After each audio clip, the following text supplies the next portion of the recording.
ಇನ್ನು ಎರಡನೇ ಪ್ರಶ್ನೆ, ದೀಕ್ಷಾ ಸ್ನಾನ ಯಾಕೆ ತೆಗೆದುಕೊಳ್ಳಬೇಕು?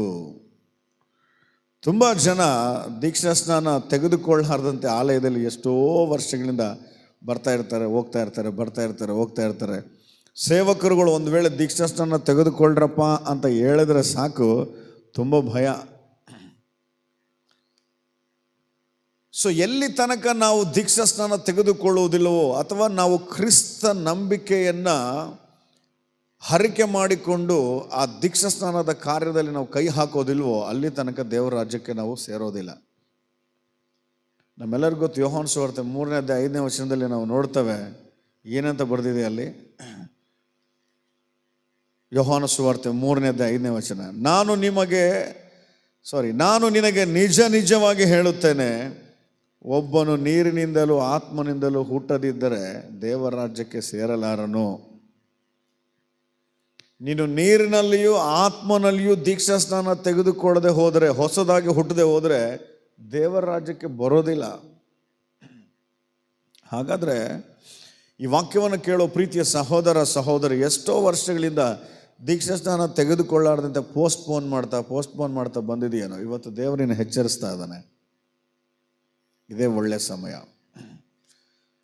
ನೀವು ಕೇಳ್ಬೋದು, ಬ್ರದರ್ ಯಾಕೆ ತಗೋಬೇಕು ದೀಕ್ಷಾ ಸ್ನಾನ ಅಂತಂದರೆ, ಕೆಲವು ಬೈಬಲ್ ವಾಕ್ಯಗಳನ್ನ ನಿಮ್ಮ ಮುಂದೆ ಓದಿಸ್ತಾನೆ, ಚೆನ್ನಾಗಿ ಕೇಳಿಸಿಕೊಳ್ಳಿ. ಅಪೊಸ್ತಲರ ಕೃತ್ಯಗಳು 2ನೇ ಅಧ್ಯಾಯ 38ನೇ ವಾಕ್ಯ. ಅಪೊಸ್ತಲರ ಕೃತ್ಯಗಳು 2ನೇ ಅಧ್ಯಾಯ 38ನೇ ವಾಕ್ಯ.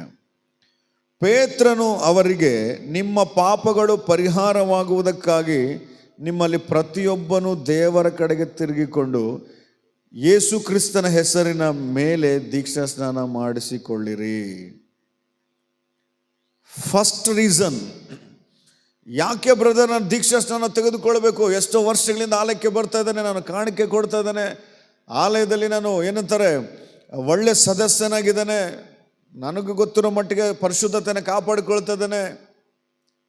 ಬಟ್ ಆದರೆ ನಿನ್ನ ನಂಬಿಕೆಯನ್ನು ನೀನು ಹರಕೆ ಮಾಡಿಕೊಂಡು ಒಪ್ಪಿಕೊಂಡು ಸಾರ್ವತ್ರಿಕವಾಗಿ ದೇವರು ಹೇಳಿರುವಂಥ ಆ ದೀಕ್ಷಾ ಸ್ನಾನದಲ್ಲಿ ಕೈ ಹಾಕಿಲ್ಲಲ್ಲ, ಅದಕ್ಕಾಗಿ ನೋ ಗ್ಯಾರಂಟಿ. ಸೊ ವಾಕ್ಯದಲ್ಲಿ ಬರೆದಿದೆ, ಪೇತ್ರನ ಹೇಳ್ತಾ ಇದ್ದಾನೆ, ಅಲ್ಲಿ ವಾಕ್ಯ ಕೇಳಿದ ನಂತರ ಆ ಜನರೆಲ್ಲ ಹೃದಯದಲ್ಲಿ ಅಲುಗುನಿಟ್ಟಂಥವರಾಗಿ ಕೇಳ್ತದೆ, ನಾವು ಏನು ಮಾಡಬೇಕು ರಕ್ಷಣೆ ಹೊಂದೋದಕ್ಕೆ? ಪೇತ್ರನ ಹೇಳಿದ್ನು, ನಿಮ್ಮ ಪಾಪಗಳು ಪರಿಹಾರವಾಗುವುದಕ್ಕಾಗಿ ದೇವರ ಕಡೆ ತಿರುಗಿಕೊಂಡು ದೀಕ್ಷಾ ಸ್ನಾನ ಮಾಡಿಸ್ಕೊಳ್ರಿ. ಫಸ್ಟ್ ರೀಸನ್, ಯಾಕೆ ದೀಕ್ಷಾ ಸ್ನಾನ ತೆಗೆದುಕೊಳ್ಬೇಕು? ನಿನ್ನ ಜನ್ಮ ಕರ್ಮ ಪಾಪಗಳೆಲ್ಲವನ್ನು ತೊಳೆದಾಕುವಂಥ ಯೇಸುವಿನ ರಕ್ತ ನಿನಗಾಗಿ ಸಿದ್ಧವಾಗಿದೆ ಅಂತೇಳಿ ಆ ರಕ್ತದ ಮೇಲೆ ನಂಬಿಕೆ ಇಟ್ಟು, ಆ ರಕ್ತದಿಂದ ಪಾಪ ಪರಿಹಾರವಾಗ್ತವಂತ ಹೃದಯದಲ್ಲಿ ನಂಬಿ, ನಿನ್ನ ಪಾಪ ಪರಿಹಾರವಾಗುವುದಕ್ಕಾಗಿ ದೀಕ್ಷಾ ಸ್ನಾನ ಮಾಡಿಸಿಕೊಳ್ಳಬೇಕು.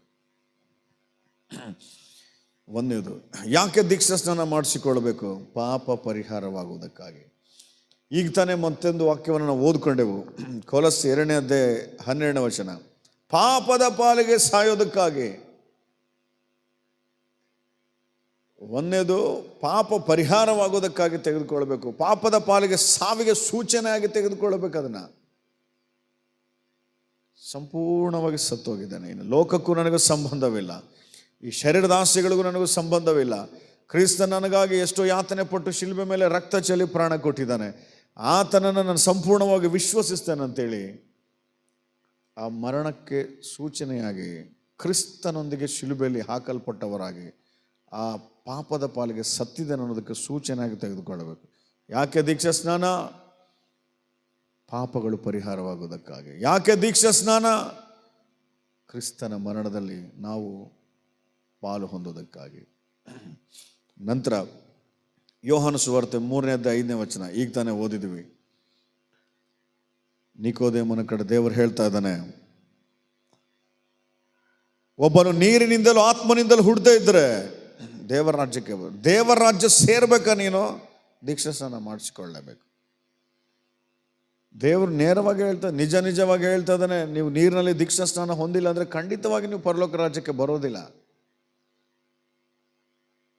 ಹಾಗಾದರೆ ಯಾಕೆ ದೀಕ್ಷಾ ಸ್ನಾನ? ಪಾಪ ಪರಿಹಾರವಾಗುವುದಕ್ಕಾಗಿ, ಕ್ರಿಸ್ತನ ಮರಣದಲ್ಲಿ ಪಾಲು ಹೊಂದುವುದಕ್ಕಾಗಿ, ಅಥವಾ ಸಾವಿಗೆ ಸೂಚನೆಯಾಗಿ. ಇನ್ನು 3ನೇ ವಿಷಯ, ಪರಲೋಕ ರಾಜ್ಯ ಪ್ರವೇಶಿಸುವುದಕ್ಕಾಗಿ ದೀಕ್ಷಾ ಸ್ನಾನ ಮಾಡಿಸಿಕೊಳ್ಳಬೇಕು.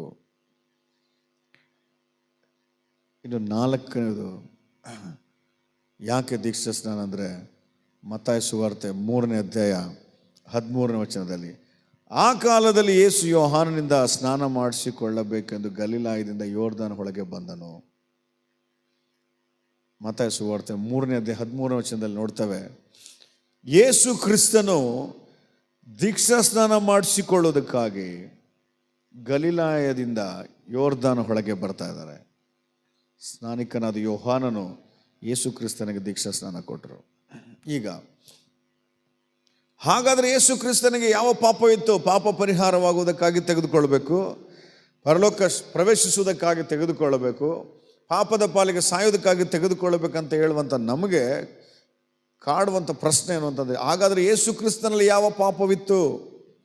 ಆತನು ದೀಕ್ಷಾ ಸ್ನಾನ ಮಾಡಿಸಿಕೊಳ್ಳುವಂಥ ಅವಶ್ಯಕತೆ ಏನಿತ್ತು ಅಂತ ಕೇಳಿದರೆ, ಆ ಯೇಸು ಕ್ರಿಸ್ತರು ಕನ್ಯೆ ಮರಿಯಳ ಗರ್ಭದಲ್ಲಿ ಪರಿಶುದ್ಧಾತ್ಮನ ಶಕ್ತಿಯಿಂದ ಪರಿಶುದ್ಧನಾಗಿ ಜಯಿಸಿರುವಂಥ ದೇವರು, ಜನ್ಮ ಕರ್ಮ ಪಾಪಗಳನ್ನು ಅರಿಯದಂಥ ಪರಿಶುದ್ಧವಾದಂಥ ದೇವರು,